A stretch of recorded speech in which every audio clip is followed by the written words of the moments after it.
रमज़ान में यूएई में जॉब के लिए ढूंढने के लिए आना चाहिए या नहीं, विज़िट वीज़े पे या जॉब सर्चिंग वीज़े पे।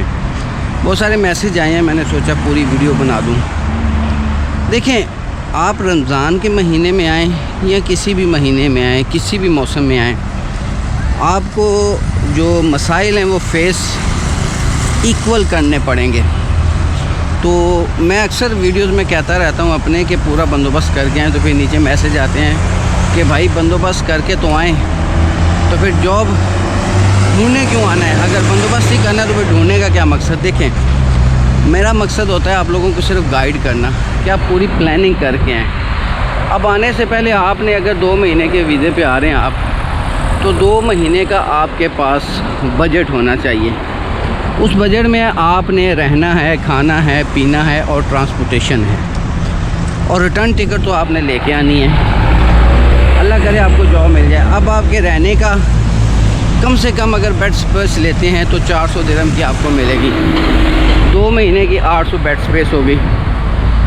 उसके बाद आपकी ट्रांसपोर्टेशन 2 महीने की आपने कम से कम 1000 दिरहम जेब में रखना है आपके ट्रैवलिंग का।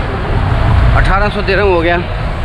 और इसी तरह कम से कम 1000 दिरहम आपने खाने पीने का 2 महीने का रखना है, क्योंकि इस दौरान इंसान के साथ कुछ भी हो सकता है, कोई हारी बीमारी भी आ सकती है, 200-400 उधर भी लग सकता है। तो लिहाजा 3000 दिरहम तो आपकी जेब में 2 महीने का ख़र्चा होना चाहिए अगर आप जॉब सर्चिंग के लिए आ रहे हैं यूएई में।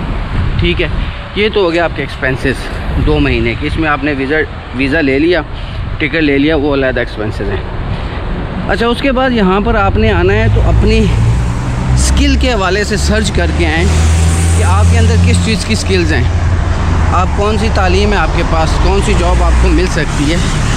तो यूट्यूब, गूगल भरा पड़ा है मालूमात से।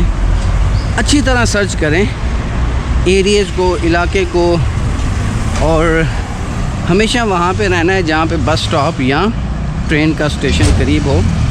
उससे आपको एक्स्ट्रा जो ट्रांसपोर्टेशन है उससे बहुत ज़्यादा बचत हो जाती है, क्योंकि टैक्सी वगैरह यहाँ पे थोड़ी महंगी है। उसके अलावा आप लोगों ने अपनी डॉक्यूमेंटेशन पूरी करके आनी है, जिसमें आपका सीवी 1-1.5 पेज की सीवी हो, इससे ज़्यादा ना हो। सीवी के ऊपर आपकी तस्वीर लगी हो, पूरी प्रोफेशनल सीवी हो, आपके कॉन्टैक्ट नंबर हों। और दुबई में जब आएँ तो फिर दुबई में बेशक आप पेन के साथ नंबर लिख सकते हैं, नंबर की जगह छोड़ दें, और पाकिस्तान वाला नंबर भी लिख लें। पूरी अपने स्किल्स के हवाले से पूरी प्रोफेशनल आपको सीवी बना के लानी है आपने।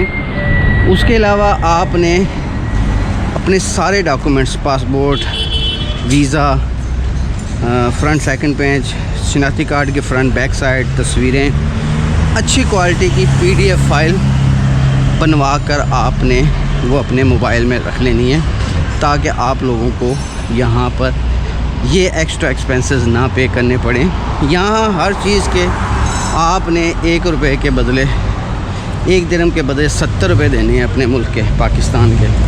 अगर इंडियन है तो 20-22 रुपये देने हैं। तो लिहाजा पूरी तैयारी करके आने का ये मेरा मकसद होता है, कहने का कि तैयारी पूरी करके आएँ, और उसके बाद फिर ज़हनी तौर पे तैयार हो जाएं कि आपको सख्त गर्मी में बहुत ज़्यादा एफ़र्ट करनी पड़ेगी जॉब ढूंढने के लिए। आपने किसी पे निसार नहीं करना।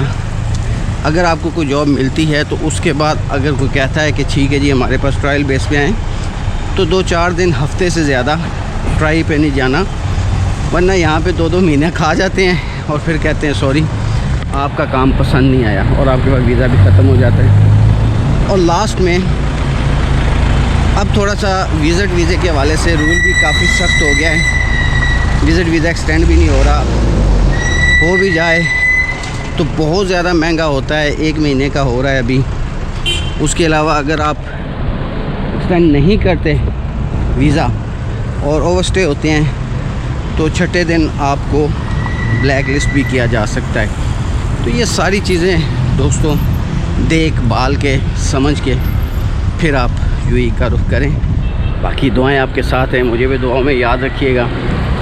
चैनल को सब्सक्राइब करके बेल आइकन दबा दें। मिलते हैं अगली वीडियो में। अल्लाह हाफ़िज़।